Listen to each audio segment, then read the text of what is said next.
Assalamualaikum warahmatullahi wabarakatuh. Welcome back to my channel Viral Bugis. Teman-teman sekalian, di video kali ini saya akan membahas tentang thumbnail yang terkena klaim ID atau strike atau hak cipta.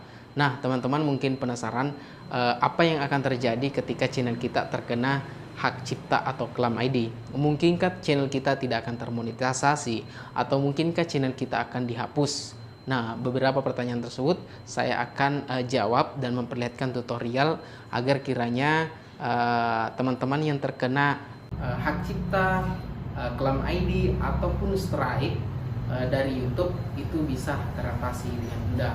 Nah, tentu teman-teman penasaran dari pertanyaan itu apakah bisa lulus monetisasi. Di video kali ini saya akan memperlihatkan. Maka dari itu teman-teman silahkan simak videonya sampai selesai. Tapi sebelum itu silahkan dulu subscribe agar bisa berlangganan info menarik seputar YouTube di video berikutnya. Mari teman-teman simak intro berikut ini. Yang pertama dulu saya jelaskan bahwa apa sih yang dimaksud dengan teguran pedoman komunitas. Ini adalah teguran yang di atas level dari hak cipta. Jadi pada dasarnya ketika mendapat teguran begini, ini dinamakan strike atau teguran klaim ID. Nah, jika hal ini dibiarkan, ini akan berpengaruh besar terhadap kemonetisasian channel teman-teman ketika ingin mengajukan monetisasi, dan akan berpengaruh kepada nasib channel teman-teman ketika teman-teman sudah termonetisasi. Seperti itu.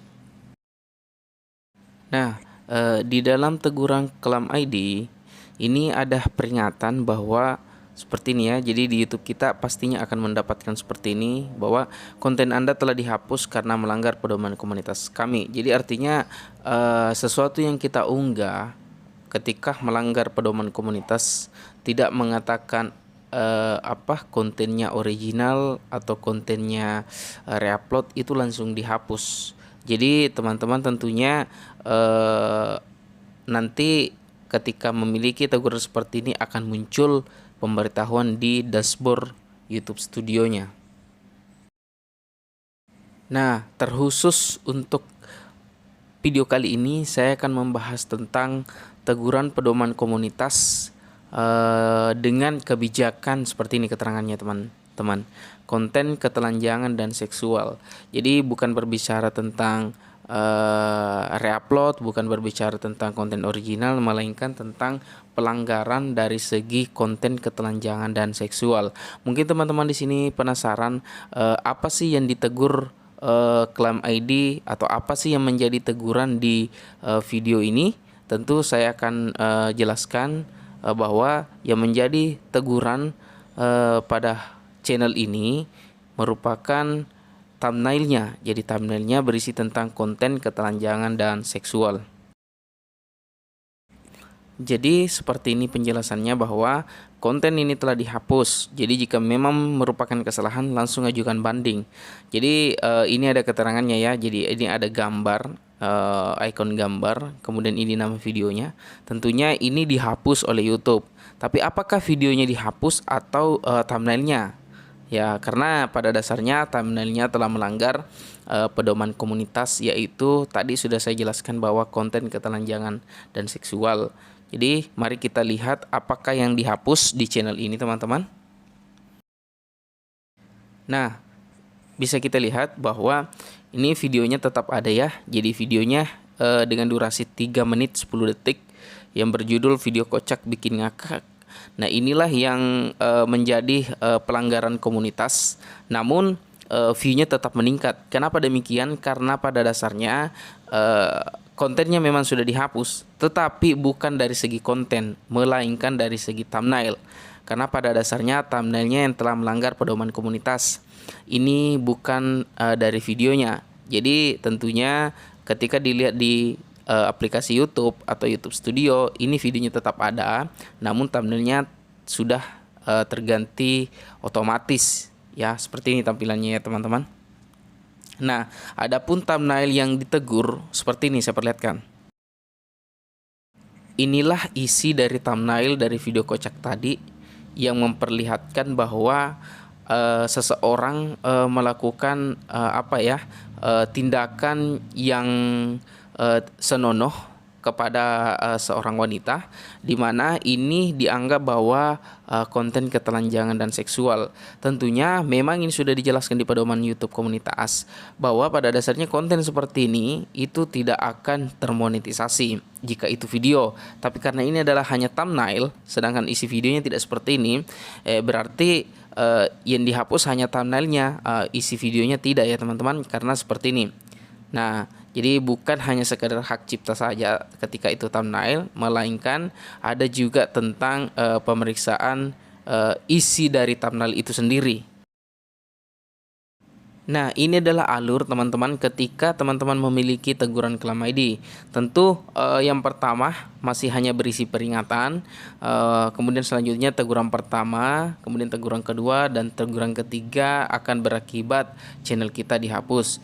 Nah, bagaimana cara kerjanya? Ya, cara kerjanya teman-teman, mulai dari peringatan sampai teguran ketiga, teman-teman tidak boleh melakukan pelanggaran sampai berturut-turut selama 90 hari. Jadi hukuman kita yaitu 90 hari.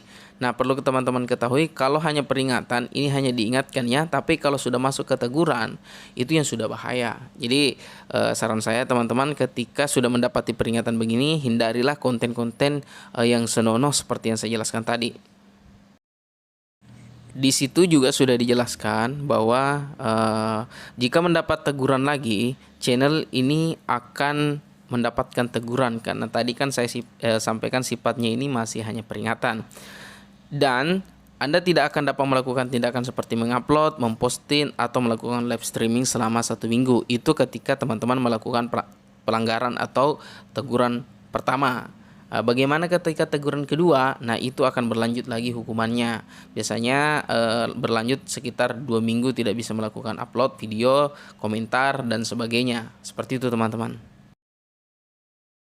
Nah, pertanyaannya mungkin apa yang akan terjadi ketika kita melakukan teguran berturut-turut sampai teguran ketiga? Ini saya perlihatkan salah satu contoh isi email dari channel yang pernah saya diskusikan bersama. Ternyata dia sudah mendapati pesan seperti ini, bahwa kami telah menghapus channel Anda karena sudah melakukan teguran berulang dan sudah tidak sesuai dengan pedoman komunitas dari channel YouTube-nya. Tentunya channel ini langsung dihapus. Jadi teman-teman harus menghindari hal seperti itu ya.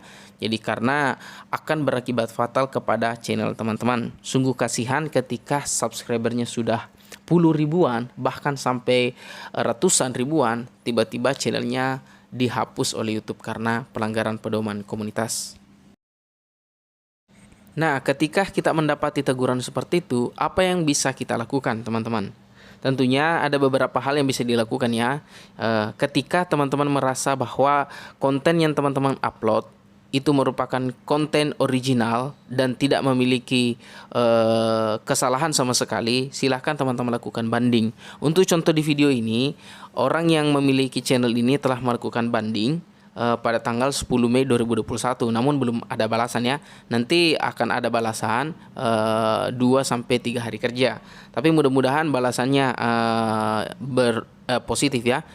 Tentunya ketika teman-teman sudah melakukan banding seperti itu. Nah, adapun yang bisa dilakukan untuk tindakan yang kedua seperti ini. Teman-teman tidak perlu melakukan apa-apa. Jadi kalau memang kita merasa bahwa kita telah melakukan pelanggaran, artinya kita sudah sadari bahwa memang yang dilakukan itu salah, teman-teman jangan melakukan banding ya. Karena ketika teman-teman melakukan banding, itu akan merugikan teman-teman saja, akan menjadi catatan negatif bagi tim YouTube bahwa si channel ini telah melakukan banding namun tetap dia memiliki kesalahan. Jadi saran saya untuk tindakan yang kedua ini tidak melakukan apa-apa selama masa teguran itu selesai. Jadi jangan melakukan kesalahan yang sama ketika pada periode teguran itu berlaku. Karena kalau saya tidak salah 90 hari periode teguran itu yang ditentukan. Jadi selama 90 hari itu teman-teman tetap harus menghindari yang namanya konten-konten yang berpotensi memiliki teguran Claim ID. Kalau hak cipta saya jadi masalah ya, tapi ini teguran Claim ID seperti itu. Nah, teman-teman sekalian, demikianlah informasi seputar thumbnail yang terkena konten klaim ID atau copyright yang tentunya bisa mengatasi masalah dari teman-teman. Mudah-mudahan bermanfaat. Jikalau ada pertanyaan langsung di kolom komentar di bawah ini. Sekian, salam.